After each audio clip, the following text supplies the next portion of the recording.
L'actualité, une présentation de Fonderie Poitras à Lillet, fier d'être un solutionneur de problèmes fiables pour les plus grands manufacturiers de pièces d'origine du monde.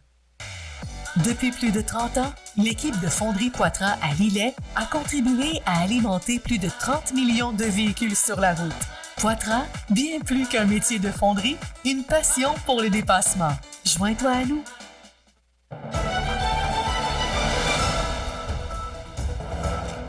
Alors, dans l'actualité de ce mardi 20 janvier, il tombait un petit peu de neige tout à l'heure, là, puis avec le vent, parce qu'il y a quand même de bons vents, là. Alors, ce qu'on nous indique, c'est d'être prudent sur les routes, parce qu'il peut y avoir, au cours de la journée, on nous annonce des vents de 30 à 50 km/h.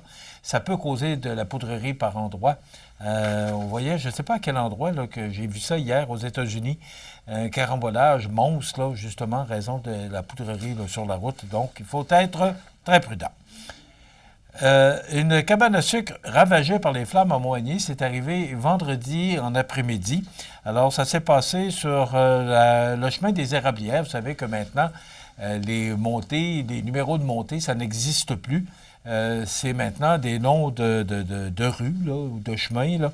Alors, c'est la montée 481 de la route transcontée, maintenant appelée Chemin des Érablières. Alors, tout dans ce coin-là, là, tous les numéros de montée, là, c'est le service incendie qui avait demandé, et de la protection civile de Montmagny, qui avait demandé qu'on puisse changer justement ces numéros de montée pour des noms de rues avec des numéros pour qu'on puisse facilement retrouver les établissements, là, pour, que ce soit pour les pompiers, les policiers ou encore les ambulanciers. Donc, ça s'est passé sur le chemin des Érablières, autrefois montée 481.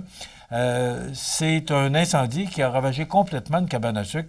Ça s'est passé où le début de l'incendie a été logé à 14h11 sur le 911. Le service de la protection des incendies avec Montmagny et Cap-Saint-Ignace. On a appelé Berthier-sur-Mer et Notre-Dame-du-Rosaire pour venir en aide aux pompiers de Montmagny et Cap-Saint-Ignace. Donc, le brasier a finalement été maîtrisé à 18h59. Pas de blessés, mais les dommages sont quand même importants. On parle d'une perte totale pour cette érablière. Et aussi, Pierre Boucher, qui est directeur du service de la protection des incendies, nous informait qu'ils ont eu une sortie vendredi matin à 8h43, une sortie de route qui est survenue sur l'autoroute 20 Ouest. Donc, ils ont dû procéder à la désincarcération de 2 occupants de l'automobile avec des outils spécialisés pour que les paramédics puissent les reconduire au centre hospitalier. Donc, bravo pour le travail que ces gens-là font. On n'en parle pas souvent de nos services incendie, de la sécurité civile, de nos pompiers, de nos policiers, de nos ambulanciers, mais ils sont tellement importants dans notre communauté. Merci pour le travail que vous faites. La réduction des travailleurs étrangers temporaires, là, faites-vous une idée qu'on n'a pas fini d'en entendre parler. Et pourquoi? C'est que on a fait un sondage. La Fédération des chambres de commerce du Québec a procédé à un sondage auprès des entreprises du Québec, dont on fait partie. Là. Les résultats dressent un portrait préoccupant. On n'est pas surpris. Alors que des entreprises sont fragilisées, des investissements annulés et des pertes financières majeures qui pourraient s'accentuer au cours des prochaines années. Je ne sais pas ce qu'on attend pour régler. Ça fait tellement longtemps qu'on parle de ça. On a besoin, on a des problèmes de main-d'œuvre au Québec et on va en plus retourner certains travailleurs dans leur pays alors qu'on les a invités à venir chez nous, puis là, ils s'installent, ils apprennent le français, ils collaborent, ils s'impliquent dans la communauté. D'ailleurs, on en parle dans le Journal de Québec ce matin, des infirmières là, qui doivent retourner chez eux à partir du mois de septembre, là, qu'ils ont fait toutes les démarches, ils sont venus, ça leur a coûté de l'argent, ils s'installent, ils ont suivi des cours pour être infirmières. Et là, on dit, écoutez, on n'a plus besoin de vous autres. On aura encore besoin, mais on doit restreindre nos quotas au niveau de l'immigration. C'est comme ça que ça se passe. Et les entreprises touchées ont enregistré des pertes de 531 000 $ jusqu'à maintenant, représentant 6,5 % de leur chiffre d'affaires. Mais la situation risque de s'aggraver alors que les répondants anticipent des pertes moyennes de 2,2 millions de dollars au cours des 2 prochaines années, ce qui représenterait 12,7 %. C'est pas compliqué, là. C'est que le carnet de commandes est plein ou pratiquement plein, mais on n'est pas capable de produire.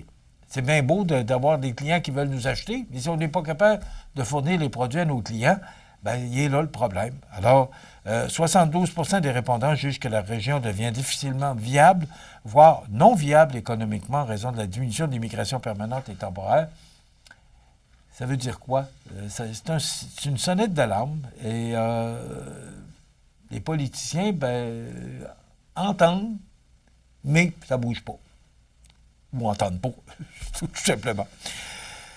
Montmagny ajoute un nouvel événement. Je suis un peu surpris du nom de la bourrasque. Je ne sais pas pourquoi on a appelé ça comme ça. On pourrait probablement nous donner l'information, là, vous savez, avant de lancer une fête ou de lancer un événement, on prend le temps de trouver le bon nom pour que ce soit approprié à l'événement. Alors, on appelle ça la bourrasque, mais une bourrasque, on en a parlé tout à l'heure, les bourrasques de vent. Alors, ça veut dire que ça va brasser. C'est comme ça que je comprends. Ils vont venter fort là, les 21 et 22 février prochains à Montmagny. C'est comme ça que je le comprends. Alors, ça a été annoncé pour justement sortir les gens, faire sortir le public. Alors, il y aura du ski joring. Moi, je ne connais pas beaucoup du ski joring équestre. On voit des images, là. Cette discipline spectaculaire, offerte en collaboration avec le Café Les Enfants Perdus, marie l'univers western et les sports d'hiver. Les spectateurs pourront assister à des performances impressionnantes où des skieurs et skieuses sont tractés à grande vitesse par des chevaux dans un enchaînement de précision, de puissance et d'adrénaline. Alors, ça va se passer au Parc Saint-Nicolas. Il y aura d'autres activités aussi, animées par un chansonnier, DJ et un service de bar qui transformeront le site en un véritable lieu de célébration hivernale. Je suis content qu'on puisse profiter du Parc Saint-Nicolas. C'est tellement un bel endroit pour organiser une telle fête. Donc, ça va se passer les 21 et 22 février prochains. On va probablement avoir plus de détails au cours des prochaines semaines parce que c'est un communiqué de presse qu'on a reçu tout simplement. On n'a pas plus d'informations à vous donner à l'effet que cette fête-là se tiendra les 21 et 22 février prochains. Et la Sûreté du Québec lance un avertissement important à la population concernant un stratagème de fraude amoureuse récemment dénoncé dans l'Est du Québec. Bien, écoutez, je ne lirai pas et tout simplement, je vais vous résumer le communiqué de presse de la Sûreté du Québec qu'on nous a fait parvenir hier. C'est pas compliqué, c'est que ne jamais donner d'informations, ne jamais envoyer d'argent à des gens que vous ne connaissez pas, ne jamais donner de numéro d'identification personnelle. Les institutions financières, les policiers ne fonctionnent pas par téléphone. C'est pas compliqué à comprendre. C'est simple. Ne jamais envoyer de l'argent à du monde que vous ne connaissez pas. Tout simplement, c'est le message que je comprends de la police de la Sûreté du Québec. Et ça se passe dans l'Est, donc on fait partie de l'Est du Québec. Alors c'est probablement pour ça qu'on a reçu le communiqué de presse hier pour informer les gens de notre région. Donc, peu importe, là, et on le rappelle souvent, on nous le dit souvent, que les institutions financières ou encore les policiers ou autres ne demandent jamais d'informations par téléphone et surtout, numéro d'assurance sociale, date de naissance, numéro d'identification personnelle, gardez ça pour vous ou encore, quand vous allez sur place à votre institution financière, là, vous avez la personne en face, vous êtes en sécurité. Toujours sur la scène locale, ce matin à 7 heures, l'essence a augmenté de 5 cents au dépanneur Irving, à 1,44 $, mais chez Proxy et chez Ultramar, il était à 1,39,4 $. Je vous parle à 7h10 ce matin lorsque je suis parti sur Boulevard Taché. Ça a peut-être changé. Le prix du baril hier était à 63 $, en baisse de 19 centimes. J'ai de la misère à comprendre pourquoi on a augmenté l'essence ce matin. À suivre. On a reçu un communiqué de la police de la Ville de Québec et malheureusement, on apprend qu'on a retrouvé Mme Susana Rocha-Cruz, 44 ans, le service de police de la Ville de Québec qui sollicitait l'aide de la population et des médias afin de localiser la dame. Eh bien, à la suite de l'autopsie réalisée sur le corps repêché dans le fleuve Saint-Laurent, mardi le 13 janvier dernier, le service de police de la Ville de Québec est en mesure de confirmer qu'il s'agit bien de Mme Susana Rocha-Cruz. L'enquête démontre qu'il s'agirait d'un féminicide. on dit homicide, mais c'est un féminicide. Un suspect a d'abord été arrêté pour voie de fait avec lésion. Il devrait comparaître aujourd'hui au palais de justice de Québec sur d'autres chefs d'accusation. Donc, c'est un événement vraiment triste. Bon, le massif de Petite-Rivière-Saint-François avait annoncé que si ça ne se réglait pas avec le syndicat, parce qu'il y avait un vote ou une rencontre là, en après-midi, hier, lundi, eh bien, on annonce qu'on n'a pas pu s'entendre, ni du côté patronal, ni du côté syndical. La montagne fermera pour la saison à partir d'aujourd'hui, alors que les syndiqués en grève ont rejeté l'offre de règlement. C'est triste pour l'entreprise, pour les entrepreneurs. C'est triste pour les employés syndiqués. C'est triste aussi parce que c'est toute une économie de région. J'entendais hier sur Radio-Canada, le maire de Petite-Rivière-Saint-François là, et aussi une propriétaire d'une épicerie là, qui disait, ben moi je vis des touristes. S'il n'y a pas de touristes, je ne suis pas en affaires. Alors, il y a beaucoup de monde qui sont concernés par ça. D'abord l'entreprise, les employés, et après ça, l'économie d'une région. Alors, c'est vraiment triste. Mais la station de ski massif de Petite-Rivière, Saint-François, fermera pour la saison, du moins. C'est ce qu'on nous apprenait hier et confirmé dans le Journal de Québec de ce matin. Bon, M. Blaney, bienvenue en politique municipale. On annonçait la semaine passée que plusieurs patinoires, une quinzaine de patinoires, seront fermées à Lévis en raison là, des coupures budgétaires. Eh bien, les partis d'opposition municipaux lévisiens ont réclamé des explications transparentes à la suite de l'annonce de l'administration du nouveau maire Stephen Blaney de fermer une quinzaine de patinoires extérieures et de ronds de glace sur un total de 70 à partir de l'hiver 2027. C'est du moins ce que les deux partis d'opposition ont exigé hier matin en réaction à un article publié en fin de semaine dans le Journal de Québec. M. Blaney, qui doit jongler avec un budget serré.